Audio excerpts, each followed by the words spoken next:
Assalamualaikum warahmatullahi wabarakatuh. Nama saya Fari, kelas 6A. Saya akan mempresentasikan tentang Sunan Gunung Jati. Nama asli Sunan Gunung Jati adalah Syarif Hidayatullah. Lahir pada tahun 1448 Masehi. Nama ayahnya Sultan Syahir Abdullah bin Nurul Alim, seorang penguasa ilmiah Mesir. Silsilah ayahnya bersambung dengan Rasulullah SAW. Dari jalur Zainal keturunan Zainal Abidin bin Imam Husain bin Fatimah, putri Rasulullah SAW. Ibunya bernama Nyai Rara Santang, putri Prabu Siwangi, Raja Kerajaan Pajajaran di Jawa Barat. Perjalanan menuntut ilmu sejak remaja, Syarif Hidayatullah tumbuh besar yang menjadi rajin membaca dan menuntut ilmu agama ke Mekah. Tak lama kemudian ia berangkat ke Mesir saat usianya 27 tahun, sekitar tahun 1475 Masehi. Lalu beliau kembali ke Nusantara, berguru pada Syekh Maulana Ishaq di Pasai Aceh. Dilanjutkan berguru di Karawang, Jawa Barat, menemui Syekh Untong, kakek Raden Fatah, Raja Kerajaan Demak. Dilanjutkan berguru ke Kudus kepada seorang ulama bernama Datuk Barul. Setelah lulus disarankan menuju Ampel Genta, menemui Sunan Ampel. Di Gresik, Sunan Gunung Jati bertemu dengan wali songo lainnya, itu Sunan Giri, Sunan Bonang, dan Sunan Kalijaga. Pertemuan ini berujung pada kesepakatan dan tugas dakwah yang dibebankan kepadanya di Cirebon sebagai ulama atau waliul ilmi. Di Cirebon daerah pertama di Jawa Barat yang penduduknya beragama Islam. Daerah yang bermula desa menjadi kota pelabuhan yang disinggah pedagang asing dari Cina, Arab, Persia, Mesir, dan India.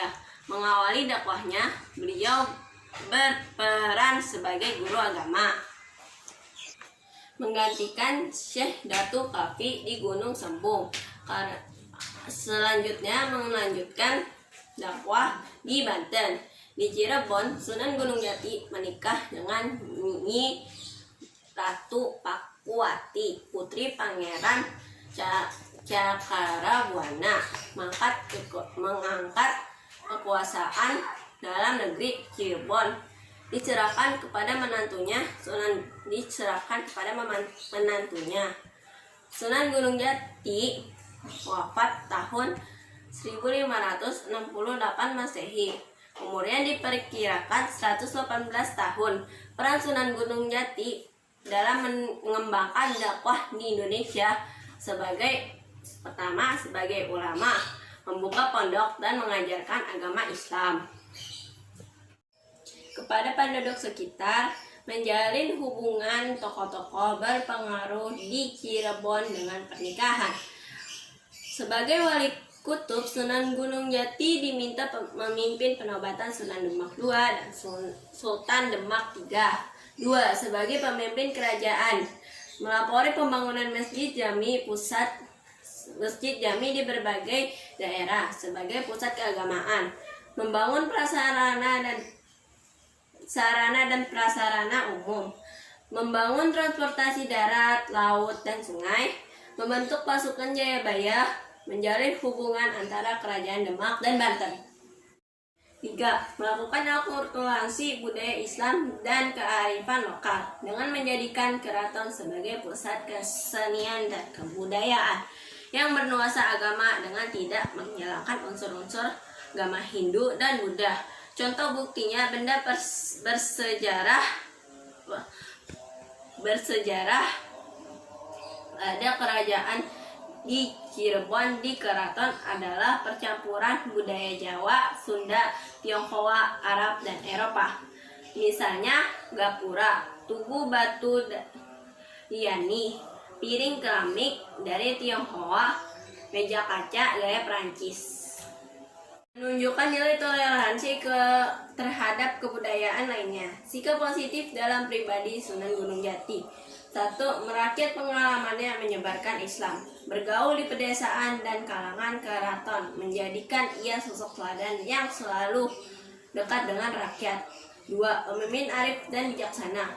Tuannya ia menyerahkan kepemimpinannya kepada putranya Sultan Hasanuddin. 3. Memberikan nilai-nilai kemanusiaan, menghargai hak orang lain yang didasari kasih sayang di tengah keberagaman. Budaya dan etnis. Santun dan toleransinya dibuktikan dari arsitektur peninggalannya yang mengkompromikan berbagai budaya Jawa, Sunda, Arab, dan Tionghoa. Sekian, terima kasih. Wassalamualaikum warahmatullahi wabarakatuh.